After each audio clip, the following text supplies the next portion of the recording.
Welcome back, ladies and gentlemen, to Team Gravity Fight Night. We just finished up our first series not that long ago, and we're going to be jumping into our second series. It's going to be between the infamous Destiny, aka Stephen Bonal, versus the infamous Nathanias, aka Nathan Fabricant. And Droopy, I'm looking forward to this match, man, because these two guys, I think they may be well known among some circles. Yeah, just maybe. Just Well, maybe. Destiny, we're all familiar with him, man. Huge personality in the esports scene. It's not even just StarCraft now. He's ventured into other Yeah. games, but and those of you, by the way, joining from Destiny stream, welcome to Hitbox and Team Gravity, the Team Gravity channel. Fight Night is an event we're doing every week now, where we are Mhm. featuring very well-known players. We still have our headliner event coming up after this one. And it's been a blast just casting these guys. And, thanks for joining. And we hope you guys feel the same way. And then Nathanias, well, not much needs to be said to introduce him, right, Robbie? I mean, he could introduce himself if he were on this actual broadcast, but unfortunately, he's the one playing, so we couldn't really have that happen. I mean, I'm sure Destiny would have a couple problems with it. Maybe Thanius would be okay with it. I know he was mentioning he wanted to stream cheat a little bit, but you know what? We'll have to go ahead and see how much he's stream cheating as we jump in and introduce the players. Spawning down here in the bottom right-hand corner of the map in this best of 5 series, it is going to be the Red Terran player representing Team Root Gaming. It is Nathanias. Yep, and Catalina LE, the map, decided by map vetoes, and so we are going to see the other player now spawning on the middle left-hand center side. This is going to be the purple Zerg. It is Destiny. So I don't know what Nathanias was doing before, but I know that Destiny was laddering. So I wonder if that's going to help him out here. He's probably a little warmed up already, getting ready to, you know, give Nathanias a thrashing. After all, you were mentioning to me earlier, Fear Dragon, about a show match that they did about a few months ago. Yeah, back actually it was quite a while ago, so it's hard to gauge a whole lot off of it. But back in July, these two guys did play a show match against each other, and Destiny won over Nathanias 3-0. I'm not too sure how the games actually went, so maybe they were close games, but I'm just gonna say it right now, Droopy. 3-0, it's kind of a thrashing. Yeah. Well, how many months ago did you say this was? It was back in July, so it was like six, Okay. 7 months ago. It was a while ago. I think A Nathanias has lot had has plenty of changed. time to work on his proxy Thor drops and his all kinds of shenaniganeries. Nathanias actually has taken some games off of some pretty damn good players. I know he beat Xenocider. I was so happy I had the privilege of casting it once. Beat Xenocider in a TVT during a Red Bull qualifier with a proxy Thor drop, and it was beautifully executed. Xenocider did not know what hit him. Yeah, and while in that previous show match, I think things were pretty one-sided, but a lot has changed as far as this Mhm. matchup goes. As far as the metagame and Yeah. the balancing. Back then, that was a time where a lot of Terrans weren't so happy with how things are going. But the Mhm. maps have changed. There's been a lot of changes to units that have helped Terrans, I would say. So that could come into play Yeah. here in this rematch of sorts. Yeah, and again, we did end up on Catalina, so we'll see how that also plays out as well. I know that I've seen a lot of very, very frustrating Zergling run-bys, etc. On this map just because of kind of how weird it is when you start getting up to third expansion, etc. But for now, we're going to be looking at this Reaper harassment coming in from Nathanias, and oh my god, is he going to get a drone kill? Okay, all Ooh. control over there from Destiny. Keeps it alive for a Yes. bit longer. Yeah, excellently done there. Reaper almost gets it, but cannot overcommit and gets surrounded by units, so he's gonna have to settle for killing Lings thus far. But it does look like Nathanias is expanding off of this typical Reaper expand, transitioning right into Factory and Reactor. So we're gonna be seeing Hellions for sure coming from Nathanias in about a minute or so. Yeah, went for the second Reaper as well, so we can continue to put on that pressure, kept both of them alive, which is obviously a good thing. But yeah, actually kind of cool maneuvers from Nathanias going for the CC on the low ground. Sometimes can be a bit concerning if you're only going for, like, say, the single Reaper, because sometimes your opponent will just send some of those Zerglings across the map and pick off that SCV building the CC. It can be a bit frustrating, but he's going to be able to get away with it and continue to. I like this. Just continue to put on the pressure and keep these Reapers alive. Pretty good control on Nathaniel so far. Yeah, absolutely. He's he hasn't managed to kill too much, but that's not what it's always about here in this situation. You want to, if you can force out some lings from the Zerg, if you can get in just additional scouting every time you jump into the base, that's already, making these Reapers worth the expenditure. Right Yeah. now, Destiny on two bases, starting to pump out a few Hmm. more lings, but he is working on his tech here. He's got speed going from right now, getting a third queen. Should be Hmm. grabbing a third base maybe in about 10, 20 seconds or so. We'll see when he decides to do that. It's going to be a big tell as far as to how he's going to uh, play this early game. Yeah, certainly going to be looking to see whether or not he decides to grab that. We do also have Lair Tech going up for Destiny, and I want to know, because those Reapers are still alive, it's going to be a really great follow-up push that comes in from a lot of Terran players. You keep those Reapers alive, and you move in with 4 to 6 Hellions and 2 Reapers. Oh man, you can actually do some surprising amounts of damage to the third expansion when that finally gets thrown down. But Destiny's still not throwing that down just yet. Going for the Baneling Nest, adding on 3 gas guys. Oh my god, Oh, is he just going to be going straight up to the Spire before anything else? Oh yeah, he's gonna go for something really aggressive here, going for a lair this early, saturating his gases. He's not gonna take a third. He's gonna look to do a very aggressive two-base timing. It could very well be a Baneling bust. He's got the Baneling nest going right here. He doesn't. I mean, he's only got a limited amount of gas on these two bases. I'd expect him to make one big push on Nathanias, and Nathanias is gonna very likely be paying on the defensive, but he might actually push out first here with these Hellions and this Banshee. Yeah, both of these players playing relatively in the dark. I mean, sure, the Reaper saw a little bit of information, saw that there was Zergling speed on the way, but I mean, he hasn't really seen much besides that up until probably right around now when he starts to try and poke into that natural. I imagine he's still the Baneling Nest, etc. But even Destiny hasn't really seen anything besides the command center at the natural. Yeah, and you know what? You mentioned the possibility of a Oh. Spire. That is happening. Is it going to come at a time that it's going to help Destiny defend against this? Well, Hellbat's able to tank up a lot of those Baneling shots. So there is the Banshee mixed in as well. It has lost a lot of its health, though. There is an Overseer over there. And actually, the Zergling's getting completely cleaned up by these Hellbats. So the Banshee gets taken out by the Queens. Yeah, now it's just Queens versus Hellbats. I think that's much better looking for Destiny as far as being able to clean that up. Transfuse keeps one of those Queens alive. 2 Hellions do get into the main base, though, but not going to be able to kill all too much there. But Destiny only now is going to be taking his third base, and his Spire is going to finish soon, but I don't know how many mutas he's going to be able to afford here. Definitely, if he doesn't make any more Banelings, probably get out a small number, but how much that can do, well, we'll just have to wait and see. Yeah, we do finally have Stim coming up from Nathanias, about halfway complete. But I mean, just speaking of those Mutalisks, even having a handful of them could be very, very effective because I just gotta say, the Marine count right now is a whopping 0. We got some Widow Mines coming out. That's gonna be nice for the defense, but no Engineering Bay down, no Marine, or sorry, there are double Engineering Bays down. So that's actually, I take that back. That's actually gonna be very, very useful. But Nathanias does need to start those missile turrets sometime in the near future. He also can make Widow Mines too. He's got 2 burrowed right now next to the factory, and that's going to protect mutas from, say, camping the production. So when units just pop out, they all die immediately.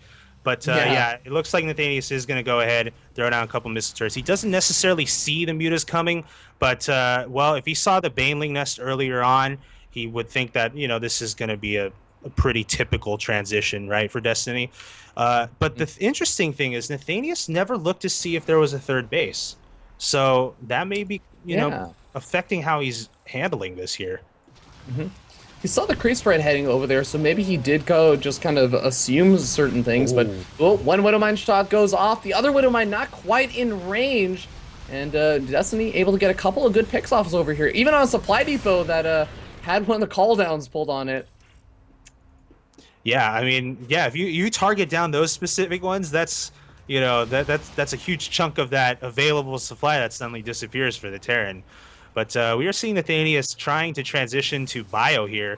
He's going to have to rely on these Widow Mines to just give him the ability to defend against mutas because he doesn't have the Marines, like you said. But he's going to start pumping those out, though. 5 at a time from these 3 racks and getting the +1 attack and armor, too, on those engineering bays.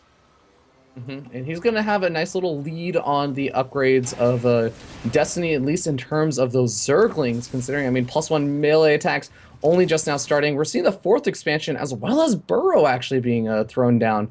But I gotta say, those Mutalisks still going to be relatively effective. I Kind of interesting is not making any more than just a couple of them. Looks like he doesn't want to overcommit to them, but he did go for the +1 flyer attacks on them, so maybe looking to be relatively effective on just harassing lightly with them. Yeah, and you know, one great thing about having mutas is you can definitely deny drops, which is what a Terran would love to make in this situation, but with the mutas out on the map, they can hunt down medevacs as soon as the boost runs out. So even if Destiny doesn't make rounds around the mineral lines of Nathanias because of these missile turrets or whatever, just their presence can basically, you know, tell you about what Nathanias can possibly do here in the mid game. That's, you know, got to be a good thing for Destiny.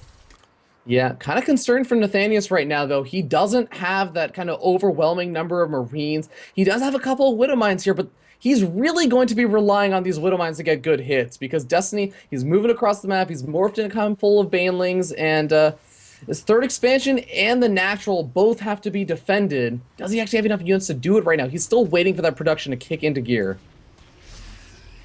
Yeah, Nathanias has started his mining and is almost saturating that mineral line on the third base. Now he's about to be attacked at his natural. Muta's going to focus down one missile turret and see what else they can find. These Marines are returning, though, in good numbers. That's going to be enough to force Destiny to back off right here.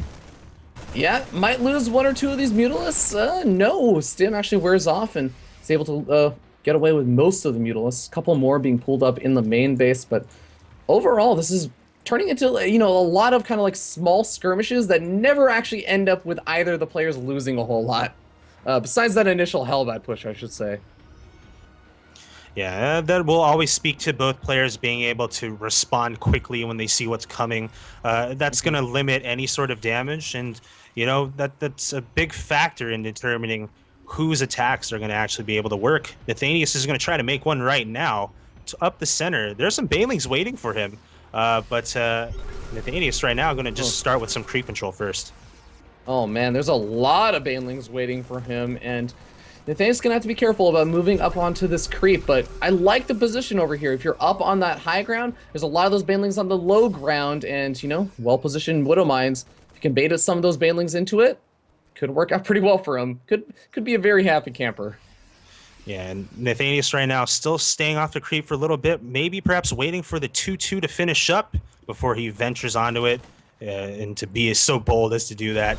Right now he's going to try to do that, +2 finishing up, but he's going to have to lift to evacuate. Oh, really well done over there. The medevac gets away with 9 hit points and all his Marines inside. I want to say safely, but maybe cutting a little bit close over there. But the Marine drop over in the main base. Even got a Marauder or two in the mix, just to do a little bit of extra drone sniping. Pulls all the Mutals over there. At the same time, Destiny tries to pull in with all the Banelings and Zerglings at the front. Forces the liftoff. Yeah, so Destiny doing an amazing job there defending the two-prong attack. That's where a lot of Zergs can easily falter. You sort of defend one end, but sort of completely miss the other, and you lose a lot one way or another. But oh no, here are the Mutas chasing down these 2 medevacs. Nathanias is going to just land all of them. 2-2 Marines versus the Mutalisks. Destiny got to be careful over there. Ends up having to pull back after losing a handful of them. Gonna go back in. Ah, man. Every time he goes into those Marines, though, he ends up losing a couple of these Mutalisks. Yeah, Destiny's trying it again. He's hell-bent on cleaning it up this time around. Will be able to do so. And yeah, 2-2 Marines versus 1-1 Mutalisks. I mean, well, let's give credit where credit is due. A lot of times players don't even have upgrades on me. Oh my gosh. Yeah. There was a burrowed Baneling that just exploded on these Marines. Oh my god, Widowmine with 21 kills, and a lot of those are Baneling kills. A really good shot from Nathanias. He's gonna have to back. Oh, geez, these Widow Mines from Nathanias are actually brutal, but Destiny just keeps cleaning up this bio, keeps cleaning up the medevacs, and I feel like Nathanias isn't really getting the damage done that he really wants to with these attacks. Yeah, I think he hasn't been as cost-effective as he'd like to be, but the one thing that he can hang his hat on, though, is he hasn't suffered many economic losses, if at all, this entire game. And so he's on 4 bases right now. He's mining relatively well, and he can just, you know, continue pumping out units here and reaching the max count. Well, there's a lot of Zerglings over here, but I mean, where are the Banelings? There they are, finally coming in from the right-hand side, and they managed to clean up a majority of that bioforce. Only a couple of Marauders and Marines left over on the bottom side, but even those are getting chased by more Banelings. The Mutalisks able to clean up the rest. And where is the medevac count? Droopy, it's sitting at 2 after all of this. Yeah, that's not Oh, very acceptable right now, and I think a lot of those drops were cleaned up, which led to Medivacs basically dying as well. And that battle we just saw, that was excellently done by Destiny, just not allowing Nathanias to set up his Widow Mines, which is really what makes those battles so difficult for Zerg now. And Destiny being able to just get his Lings and Banelings surrounding all of those bio units on the ground, leading to pretty much a one-sided battle up there, I think.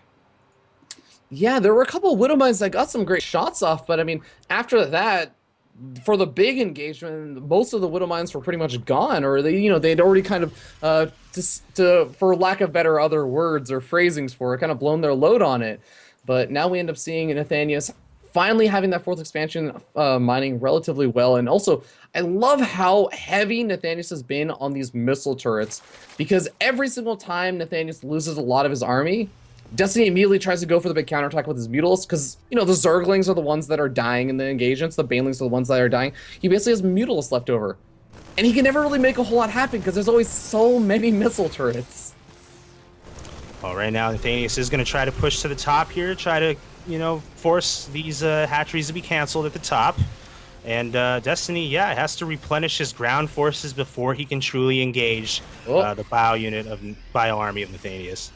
Oh man, Burrowed Banes on yeah. the ramp. But, I mean, all the units single file just around the Burrowed Banes. A little bit unfortunate. Ooh, nice Widowmine shots going off, killing off a lot of these Zerglings as well. Yep, once again, it's just mostly Mutas, but the Banelings are arriving from the back, but they do see the units lifted into the Medivacs. Not a lot, though, and the Mutas are able to give chase to the one that is full. Good eyes by Destiny, seeing which one had lifted the units, maybe? I don't know, but... Destiny must be playing a lot of those street games. Find the lucky lady.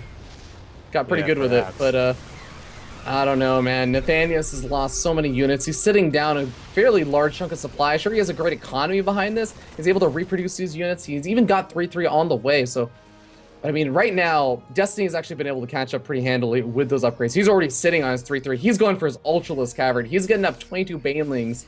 I mean, if he can actually... Does he even need, really, like, a 6th expansion right this instant? Yeah, I mean, right now he's mining nice and pretty on 5 bases. I'm sure he'd love a 6th, but he's looking pretty good right now. And Nathanias, again, some of these battles have not always looked the greatest for him, but again, his economy is also similarly fantastic. And that's why these players are able to just keep it going back and forth here in this late game. Yep, nice little harassment over at that, I want to say 4th expansion of Destiny. I can't even keep track of where the order of these bases were taken, but the one on the low ground and the main base does get cleaned up by Destiny eventually, but you can see there's not a whole lot of drones mining over there right now. Destiny getting close to maxed out. Same with Nathanias, though, and Nathanias is starting to mix in some of those Thors. Going to be very useful against that ginormous Mutalisks flock, which, quite frankly, is getting kind of absurd. Yeah, absurd meaning like what, 38 mutas? That's a lot. That's a lot of mutas. That might be a couple of Mutalisks, but oh my god, if the Mutals go over those Widowmines or go into the Thors, that could be devastating. Gonna have to be very careful with this. Yeah, Destiny's gonna lead with the Lings and Banes for a little bit, but Nathanias pre-splits, which gives Destiny pause as to chasing him, but now he splits fully forward, and he is able to clean up most of the units on the ground from the Terran. And oh my god, these Mutalisks from Destiny, they're so well upgraded. This is not something you normally see from a lot of Zerg players. 2-2 upgrades, even has +3 flyer attacks on the way. And you know what? With the Ultralisk coming out, I think that Nathanias, he may not realize how grim of a situation he's going to be in a little bit. Yeah, I want to see Destiny take another base right now, though. He's good on 5, but he's starting to mine out on his natural. But other than that, yeah, the tech is incredible. I mean, this is exactly what I wanted to point out earlier, and you said it, like, the mutas are so well upgraded, so many Zergs just tend to forget about them and deal with the ground only. And that's why these mutas have just been so resilient in dealing with the bio, which generally isn't the case.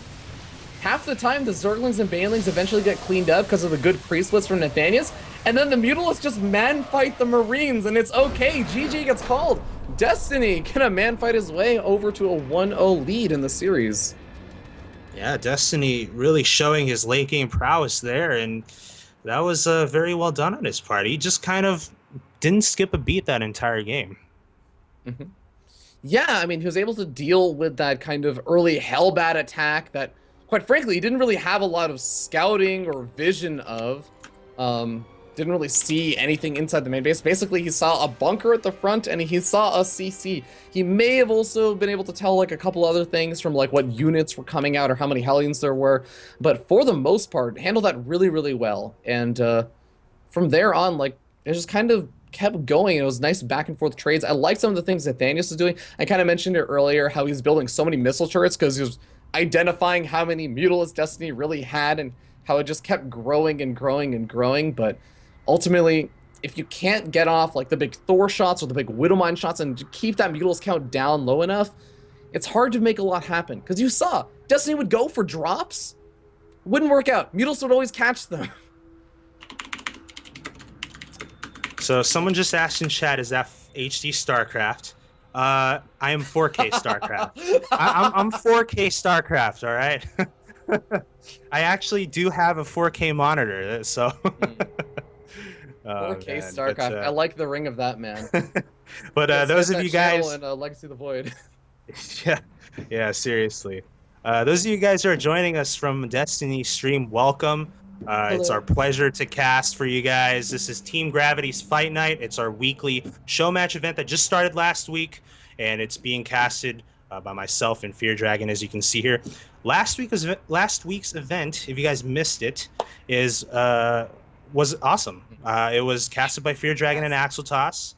Both those guys did a fantastic job. The VOD for which is in our video section. Just click on the videos tab here and check out what you missed. We also had a match between Roots Estrella versus Complexity's Moose Skills earlier, and that was a lot of fun too. Went to an ace match, best of 5, and you guys will definitely be able to see that on the VODs later as well. Yeah, exactly. And I want to especially highlight for you guys, if you aren't convinced yet to go back and also watch the VODs from last week, just if you actually, I know a lot of you guys out there, you follow, Remax and, all the other kind of podcasts that are going on out there. I believe it was on the late game, which I know is a show that Destiny often is on. QXE was talking about how awesome this game was that he played against Puck. The game number 2, oh, just beautiful. If you like nukes, if you like intense, long, like very action-packed games, go check out the VODs because it was seriously awesome. But if you also want, I just want to really quickly also say that if you do want to get notifications about when Team Gravity Fight Nights is happening, we have a lot of awesome players that are playing in the matches. We had Puck and QXE playing last week. We had Kane and Hearthstone playing. We also had, I believe it was Hydra versus another Korean last week. I'm sorry, guys. I've had a long week. I forgot too. Is it Journey? Man, I've had a long week. Journey. Yes, Hydra versus Journey. Oh my god, I've been casting a lot of StarCraft this past weekend, man. I think this between like the past 3 days, I've done at least like 15, 16 hours of casting, not including today. So I'm like starting to mix up games in my head. So you'll have to forgive me on that one. But a lot of really, really awesome games going on this channel. So please do consider following it, subscribing to it if you want to see more in the future. It does help support Team Gravity's Fight Nights to make it happen. And also, even just registering, if you don't want to actually put up any money, registering for Hitbox, participating in the chat, we would love to have you here. We got polls going on. We got GIFs being posted in the chat. We got all kinds of crazy stuff going on. Yeah, absolutely. And I said earlier too to the viewers who were here, if you guys have any players in mind that you want to see in Fight Night, because we are doing this for the community, we want to put on these events really to just promote StarCraft further. Let us know. Tweet at Team Grav. Let us know what players you want to see. We have had a variety of talented players from all over the world. No reason why we can't continue that. So definitely follow us here as well as at Team Grav for Twitter. And yeah, we still got for our headliner today, Fear Dragon. We got. Oh yeah. Who is it again? It is the sickest TVP coming up, man. It is going to be Supernova versus Patience. Supernova from Team Root Gaming. That's right. Dead Pixels. fielding out patience, and it's going to be an awesome one. That's going to be a best of 7. These matches are best of 5s right now, as well as the last one that was between Estrella and Moose Skills. So be on the lookout for that. It's going to be best of 7 for, I believe, $60 for first place, $20 for second place. Not too bad, man. I know that these matches right now, though, are going to be for $10. Going to be for that good old Chipotle dinner, of course. Actually, that's 2 Chipotle dinners, man. That's 2 Chipotle dinners. If you order the right stuff. I don't know if I can finish that much, though. Oh, well, 2 separate dinners, okay. But all in one sitting, that's lunch and dinner, right? That's a full... Yeah. You've literally will live a day longer because you've had food covered by winning this match. Destiny and Nathanias both want to live a day longer. I know this for a fact. And we're going to find out who is going to be the lucky person to live that extra day longer. Let's go ahead and jump in and introduce the players as we spawn down here in the bottom right-hand corner of the map. Top of the blue Zerg player currently setting up 1-0. It is Destiny. Yep, and on the upper left-hand side is going to be the caster being casted. It's like the hunter being hunted, I suppose. So I think that's kind of, it's always cool I guess for his sake, you're always doing the casting, you're always doing the one talking about other people playing, but now that sort of royal treatment is being bestowed upon you. So it is going to be the red Terran player on the upper left-hand side. Technically a member of Root Gaming, it is going to be the WCS caster, Nathanias. Indeed. And I wanted to say, actually, because again, hitbox, freaking amazing, and you can actually just set up very, very integrated polls in the chat. Last time, we actually put up a poll to say who wins this game number 1, and people actually voted for Destiny. It was a fairly close poll. It was around, I think, a 60-ish% in favor of Destiny and 40% in favor of Nathanias. This time, we say a poll for game number 2. I'm already looking at it right now. I'm seeing 63% Nathanias and the rest for Destiny. So, I mean, it's a pretty close series, I think. That's interesting because with the influx of fans from Destiny's stream, you'd think that the poll's suddenly going to go bigger in his lead, but it might be a response to the fact that this is a different map now. This is Sejong Station, and there's a lot of things that Terrans can do here that weren't as easy on Catalina, particularly when it comes to drops. Nathanias tried to do it last game, denied greatly by just the sheer amount of mutas from Destiny. I guess it comes down to whether or not Destiny will be allowed to do that again. Yeah, I feel like when you have a Zerg player that gets up to that Beatles count, it's easy to be like, especially if you're, I don't know, you're like in Silver League or something, or, Gold League, you think, oh man, having that many Mutalisks is so hard for a Terran player to deal with. It's ridiculous. It's broken. It's imbalanced. But here's the thing. I think that we may need to go back a little bit step further to the early portions of the game and think, how did Destiny get up to that massive Mutalisks count? Because it wasn't like this crazy tech switch like you see in ZVP sometimes, where it's like, okay, you dealt with my roaches and hydrils, now I'm going to make 50 Mutalisks to the production down. It was like a gradual buildup, right? Nathanias was never able to take out those Mutalisks because Destiny was doing a pretty good job of making sure they didn't actually die. So I don't know, do you have any kind of thoughts on like maybe things that you would like to see out of Nathanias to try and deal with that Mutalisk count? Well, I think Nathanias went for a very standard timing attack off of the double Hellion with the Banshee, but he was caught off guard by the aggression that Destiny showed when he delayed that third and he went for quick full gas saturation. It defended his attack very quickly, and so that meant that Nathanias could not do any economic damage to Destiny. So Destiny was able to really just, after that, start expanding, start droning, doing all the things you'd expect a Zerg to generally do early game. Whereas Nathanias, he had delayed his third, but it's always harder for a Zerg, or not a Zerg, sorry, but harder for a Terran to sort of produce his economy at the same rate that a Zerg can, just because of injects.